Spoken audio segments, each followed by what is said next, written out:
Hello viewers, welcome to filmi craft. நான் உங்கள் அருள். இந்த எபிசோட நம்ம பார்க்க போகிற படம் 2026 ஒரு பாலிஷ் கிரைம் மிஸ்ட்ரி த்ரில்லர் படமாக நெட்ஃப்ளிக்ஸில் வெளியான கலர்ஸ் ஆஃப் ஈவில் பிளாக். இப்போ அந்த படத்துடைய கதை என்ன அப்படின்னு கேட்டிங்கன்னா, படத்தில் நம்ம கதாநாயகனுடைய பேர் பில்ஸ்கி. இவர் பேசிக்காக அங்கே இருக்கக்கூடிய போலீஸ் டிபார்ட்மெண்ட்டில் ப்ராசிக்யூட்டர் மாதிரி ஒரு டிடெக்டிவ் மாதிரி இருக்கக்கூடிய ஒரு நபர். இவருக்கு மானிகா அப்படின்னு ஒரு பொண்ணும் இருக்குது. அதே நேரத்தில் கதாநாயகியுடைய பேர் ஜூலியா. அவங்களுக்கு பாய்ட்ரஸ் அப்படின்னு சொல்லி ஒரு பையன் இருக்கான். இப்போ படத்தோட ஆரம்பத்திலேயே நம்ம கதாநாயகி பையனை கூட்டு ஒரு சின்ன ஈவெண்ட் மாதிரி ஒரு விஷயத்துக்கு போகிறாங்க. ஆனால் அந்த பையன் அங்கே தொலைஞ்சு போகிறான். இப்போ அந்த பையன் தொலைஞ்சு போயிட்டானா இல்லை உண்மையாக கடத்தப்பட்டானா அப்படிங்கிறது ஒன்றுமே கதாநாயகிக்கு புரியல. அவங்க எல்லா இடத்துலையும் சுற்றி தேடி பார்க்குறாங்க, எங்கேயுமே பையன் கிடைக்கல. ஏற்கனவே ஊருக்குள்ளே இந்த மாதிரி அங்கங்கே சின்ன பிள்ளைங்க காணாமல் போகிறாங்க அப்படி இப்படின்னு பல பேச்சுக்கள் அடிபடுறதுனால முதல்ல போய் நம்ம கம்ப்ளைண்ட் ரெஜிஸ்டர் பண்ணிடணும் அப்படின்னு சொல்லி அவங்க இதை கேஸாக ஃபைல் பண்ணுறாங்க. இந்த கேஸை நம்ம ஹீரோ தான் எடுக்கிறாப்புல. அவரை பொறுத்தளவுக்கு முதல்ல இந்த பையனுக்கு என்னாச்சு அப்படிங்கிற தேடுதல் வேட்டையை ஒரு பக்கம் எடுக்கிறது இருக்கட்டும்.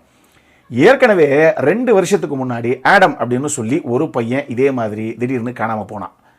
அப்போ என் பையன் காணா அப்படின்னு சொல்லி அந்த பையனுடைய அம்மாவும் இதே மாதிரி போலீஸ் டிபார்ட்மெண்ட்டில் வந்து ஒரு கம்ப்ளைண்ட்டை ஃபைல் பண்ணாங்க. ஆனால் ஒரு 2-3 நாள்லேயே அந்த அம்மா திருப்பி வந்து, சார் என் பையன் கிடச்சிட்டான் சார், நான் கேஸை வந்து விட்ரா பண்ணிக்கிறேன், என் பையன் என்னுடைய கசின் வீட்டில் தான் இருக்கான் அப்படின்னு சொல்லிட்டு அந்த கேஸை விட்ரா பண்ணிக்கிருச்சு அந்த அம்மா. இப்போ இது ஒரு பக்கம் ஹீரோவுடைய மைண்டில் ஓடிக்கிட்டே இருக்குது. அப்போ இப்படி தான் ஒரு கேஸ் நடந்தது, அப்புறம் 2-3 நாள் கழிச்சு பையன் கிடச்சிட்டான் அப்படின்னு சொல்லி கேஸை அந்த அம்மாவே திருப்பி வாங்கிட்டாங்க. ஒரு வேளைக்கு அந்த மாதிரி சம்பவமாக இதுவும் இருக்குமோ அப்படிங்கிற மாதிரி ஹீரோவுக்கு ஒரு எண்ணம். ஆனாலும் இந்த மாதிரி சின்ன பிள்ளைங்க கடத்தப்பட்டாங்க அப்படிங்கும்போது எப்பயுமே அந்த ஒரு மணி நேரமோ அப்படிங்கிறது ரொம்ப ரொம்ப முக்கியமான ஒரு தருணம். அது கொஞ்சம் ஒரு குறிப்பிட்ட, அதாவது உதாரணத்துக்கு ஒரு 12 மணி நேரம் 16 மணி நேரம் தாண்டிடுச்சு அப்படின்னா அதுக்கப்புறம் ஐயோ பிள்ளை கிடைக்கிறதே கஷ்டங்க அப்படிங்கிற மாதிரிலாம் ஒரு சில விஷயங்கள் இருக்குது போலீஸ் டிபார்ட்மெண்ட்டை பொறுத்தளவுக்கு. அதுக்குள்ளே அவங்க துரிதமாக செயல்பட்டு அந்த காணாமல் போன பிள்ளை எப்படியாவது கண்டுபிடிக்கணும். இதனால் அந்த ஊரே எல்லா பக்கமும் சுற்றி ஃபாரஸ்ட் ஏரியா மாதிரி தான் இருக்குது. அதனால் அந்த காட்டுக்குள்ளே ஒரு தேடுதல் பயணத்தில் இவங்க இறங்குறாங்க. ஏதாவது அந்த பையன் காட்டுக்குள்ளே போன மாதிரி ஏதாவது அறிகுறி கிடைக்குதா, எதுவும் எவிடன்ஸ் கிடைக்குதா அப்படிங்கிறதுக்காக தேடுனா அந்த காட்டுக்குள்ளே ஒரு சின்ன பையனுடைய மண்டவோடு கிடைக்குது இவங்களுக்கு. அங்கேருந்து இந்த கேஸ் ஃபயராக ஆரம்பிக்குது. இதுக்கப்புறம் இந்த கதையில் என்னதான் நடந்தது அப்படிங்கிறது தான் இந்த படத்துடைய மொத்த கதையை.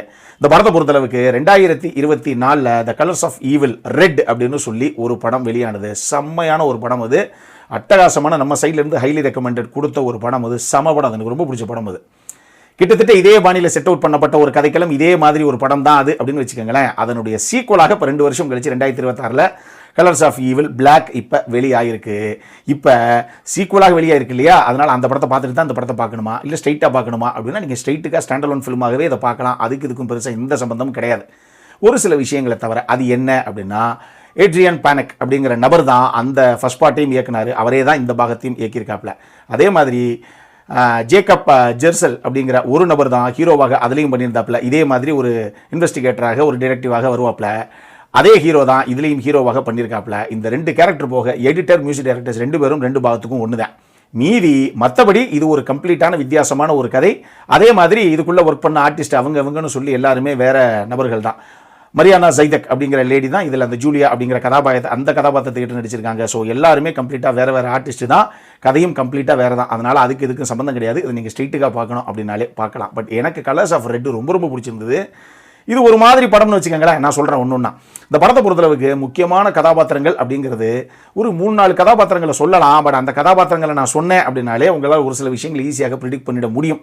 அதனால நான் சொல்லலை, நீங்கள் அந்த ஃப்ளோலையே பார்த்துக்கோங்க. பட் ஹீரோ ஹீரோயின் இவங்க 2 பேரும் நிச்சயமாக முக்கியமான கதாபாத்திரங்கள் தான். அது 2 ஆர்டிஸ்ட்டுமே தேவையான விஷயத்தை நேர்த்தியாக நீட்டாக கொண்டு வந்தாங்க. பொதுவாகவே இந்த டச்சு படங்கள், நெதர்லாண்டு படங்கள், இந்த மாதிரி டென்மார்க் படங்கள், ஏன் ஈவன் இப்போ நான் சொல்கிற அந்த பாலிஷ் த்ரில்லர்ஸ் இருக்கு இல்லையா, இது எல்லாமே அந்த கதைக்களங்கள் செட் அவுட் பண்ணப்பட்ட விதமே ஒரு மாதிரி டார்க் டோனில் ஒரு மிஸ்ட்ரியாகத்தான் இருக்கும். அதுதான், அதை வச்சு தான் அவங்க அந்த கதைக்களத்தை ஏதோ இருக்குதுங்க, ஏதோ யாரோ மறைக்கிறாங்க அப்படிங்கிற அந்த பரபரப்பை கொடுத்துக்கிட்டே போவாங்க. இந்த படத்துலையும் அது உண்டு. இந்த படத்தை பொறுத்தளவுக்கு டெக்னிக்கலி டெஃபினட்டாக சவுண்டான ஒரு படம் இது. இந்த கதைக்கு, இந்த படத்துக்கு தேவையான எல்லா விஷயங்களும் ஹை ஸ்டாண்டர்ட்ஸில் கொடுத்துருக்காங்க. சூப்பராகவே இருக்குது படம் பார்க்குறதுக்கு விஷுவலாகவா. இதில் பிரச்சனையாக ஒரு சில விஷயங்கள் தான் எனக்கு பட்டது. ஒன்று, நானே சும்மா யதார்த்தமாக எனக்கு என்னவோ இந்த கேரக்டராக இருக்குமோ அப்படின்னு ஏதாவது ஒரு கேரக்டர் மேலே நம்ம சந்தேகப்படுவோம் இல்லையா. இப்படி ஒரு சம்பவம் நடக்குது, அடுத்தடுத்து அது நம்ம கண்டுபிடிக்க முடியாத மாதிரி ஏதோ ட்விஸ்ட் அண்ட் டர்ன்ஸோட போகுது அப்படிங்கும்போது நம்ம சந்தேகப்படுவோம் இல்லையா. அந்த மாதிரி நான் சந்தேகப்பட்ட ஒரு கேரக்டருக்கும் இதுக்கும் ஒரு சம்பந்தம் இருக்குது அப்படிங்கிற மாதிரி, அட நம்ம கொஞ்சம் கெஸ் பண்ணிட்டோமே அப்படிங்கிற மாதிரி ஒரு ஃபீல் ஒன்று எனக்கு வந்தது. இது உங்களுக்கு வரலாம். பட் அது எல்லாராலையும் கெஸ் பண்ணக்கூடிய விஷயம் கிடையாது. அதை நான் ஷியூராக சொல்லிடுறேன். ஒரு சில பேர் நம்ம ஃப்ளோவில் அப்படி இப்படி கெஸ் பண்ணுவோம் இல்லையா, அப்படி கெஸ் பண்ணும்போது ஏதோ ரைட் ஓகே நம்ம ஓரளவு கண்டுபிடிச்சிட்டோம் அப்படிங்கிற மாதிரி எனக்கு ஒரு ஃபீலு. இன்னொரு பக்கம் இந்த மாதிரி படங்கள் நான் சொன்ன மாதிரி டென்மார்க் படங்கள், இந்த தானிஷ் படங்கள், இந்த பாலிஷ் படங்கள் நிச்சயமாக அது ஒரு ஸ்லோனஸ் இதுக்குள்ளே இருக்கும். அவங்க அப்படி தான் எடுப்பாங்க. அதை தாண்டி அதுக்குள்ள ஒரு பரபரப்பு அந்த படத்துலையும் இருக்கும், இந்த படத்துலையும் இருக்கும். நிச்சயமாக ட்விஸ்ட் அண்ட் டேர்ன்ஸோட ஒரு படம், அது மட்டும் என்னால் சொல்ல முடியும். கடைசி வரைக்கும் ஏதோ எங்கெங்கேயோ எடுத்துகிட்டு போயிட்டு அது கிடையாது அது கிடையாதுன்னு மாற்றி ட்விஸ்ட் அண்ட் டேர்ன்ஸோடு எடுத்துகிட்டு போயிட்டே இருப்பாங்க. அந்த மாதிரி விஷயங்கள் இந்த படத்துக்குள்ளேயும் இருக்குது. ஆனாலும் அந்த ஸ்லோனஸை உங்களால் கண்டிப்பாக அங்கங்கே ஃபீல் பண்ண முடியும். இதுக்கு ஓகே அப்படின்னா இந்த படத்தை பார்க்கணும் அப்படின்னா நீங்கள் பாருங்கள். அடல் கன்னடை பொறுத்தளவுக்கு இந்த படத்தில் செக்ஷுவலாக ஒரு சில விஷயங்கள் இருக்குது, நியூரிட்டியாக ஒரு சில சம்பவங்களும் இருக்குது, ரத்தம் தெரிக்கிற ஒரு சில சம்பவங்கள் இருக்குது. அதனால் இது ஸ்ட்ரிக்ட்லி A-certified, அதை மைண்டில் வச்சுக்கோங்க.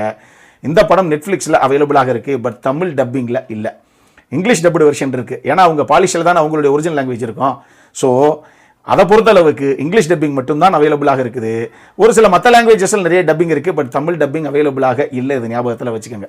இந்த படம் பார்க்கலாமா அப்படின்னு கேட்டிங்கன்னா டெஃபினட்டாக நீங்கள் பார்க்கலாம் அப்படின்னு தான் நான் சொல்லுவேன். ஆனாலும் என்னை பொறுத்தளவுக்கு நீங்கள் டைம் பாஸ் கேட்டகரியில் செட் பண்ணிட்டு பாருங்கள். ஏன்னா உங்கள் எக்ஸ்பெக்டேஷன் அந்த லெவலுக்கு நம்ம செட் பண்ணிட்டோம் அப்படின்னா அதுக்கப்புறம் இன்னும் உங்களுக்கு பிடிச்சிருந்தது அப்படின்னா கூட இன்னும் நல்லா இருக்குல்லங்க அப்படிங்கிற ஒரு ஃபீலை கொடுக்கும். நானே முதல்ல சூப்பராக இருக்குது அப்படிங்கிற மாதிரி சொல்லிட்டேன்னா அப்புறம் நீங்கள் பார்க்கும்போது அவ்வளவு எனக்கு படலையே ப்ரோ அப்படிங்கிற ஃபீல் வரும் உங்களுக்கு. அதனால் ஒரு டைம் பாஸ் கேட்டகரியில் ஒரு டீசெண்டான வச்சு டெஃபினட்டாக நீங்கள் பார்க்கலாம் அப்படிங்கிற அந்த ஃபீலோட போய் பார்க்கணும் அப்படிங்கிறவங்க சட்டு புட்டுன்னு பாருங்கள். அப்புறம் என்ன, இதே மாதிரி இன்னொரு வீடியோவோட அடுத்த முறை உங்களை சந்திக்கிற வரைக்கும் இட்ஸ் அருண் சைனிங்.